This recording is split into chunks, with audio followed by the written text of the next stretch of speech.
വർഷങ്ങൾക്ക് മുമ്പ് ഇറാഖ് സന്ദർശനത്തിനിടെ തനിക്ക് നേരെ വധശ്രമമുണ്ടായതായി ഫ്രാൻസിസ് പാപ്പയുടെ വെളിപ്പെടുത്തൽ. 2021 മാർച്ചിൽ മൊസൂൾ നഗരത്തിൽ നടത്തിയ സന്ദർശനത്തിനിടെ വധശ്രമത്തിൽ നിന്ന് കഷ്ടിച്ച് രക്ഷപ്പെട്ടതായാണ് ഫ്രാൻസിസ് പാപ്പ വെളിപ്പെടുത്തിയിരിക്കുന്നത്. 2025 ജനുവരി 14 പുറത്തിറങ്ങാനിരിക്കുന്ന ഹോപ്പ് എന്ന പുതിയ പുസ്തകത്തിൽ തന്റെ യാത്രയ്ക്കിടെ ആസൂത്രണം ചെയ്ത ആക്രമണത്തിന്റെ വിശദാംശങ്ങൾ ഉൾപ്പെടെ പാപ്പ വിവരിക്കുന്നുണ്ടെന്ന് ഇറ്റാലിയൻ മാധ്യമങ്ങളുടെ റിപ്പോർട്ട് പറയുന്നു. താൻ ബാഗ്ദാദിലിറങ്ങിയ ഉടൻ തന്നെ ബ്രിട്ടീഷ് ഇന്റലിജൻസ് വധശ്രമ സാധ്യതയുണ്ടെന്ന് മുന്നറിയിപ്പ് നൽകിയതായി വത്തിക്കാൻ സുരക്ഷാ ഉദ്യോഗസ്ഥർ അറിയിച്ചിരുന്നുവെന്ന് പാപ്പ പുസ്തകത്തിൽ വെളിപ്പെടുത്തി. 2 രീതിയിലുള്ള വധശ്രമമാണ് നടക്കാൻ പോകുന്നതെന്ന മുന്നറിയിപ്പാണ് ലഭിച്ചത്.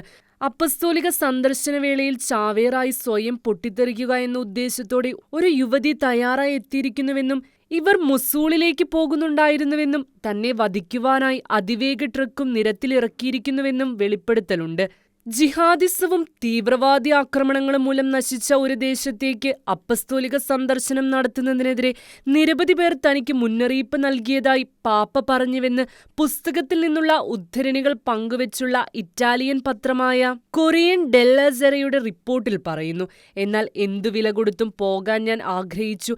എനിക്കത് ചെയ്യണമെന്ന് തോന്നി. യഹൂദരും ക്രിസ്ത്യാനികളും മുസ്ലിങ്ങളും തങ്ങളുടെ വംശപരമ്പര കണ്ടെത്തുന്ന പൂർവ്വപിതാവായ അബ്രഹാമിനെ സന്ദർശിക്കാനും കാണാനും തനിക്ക് കടപ്പാടുണ്ടെന്ന് പാപ്പ കുറിച്ചതായും റിപ്പോർട്ടിൽ പറയുന്നു.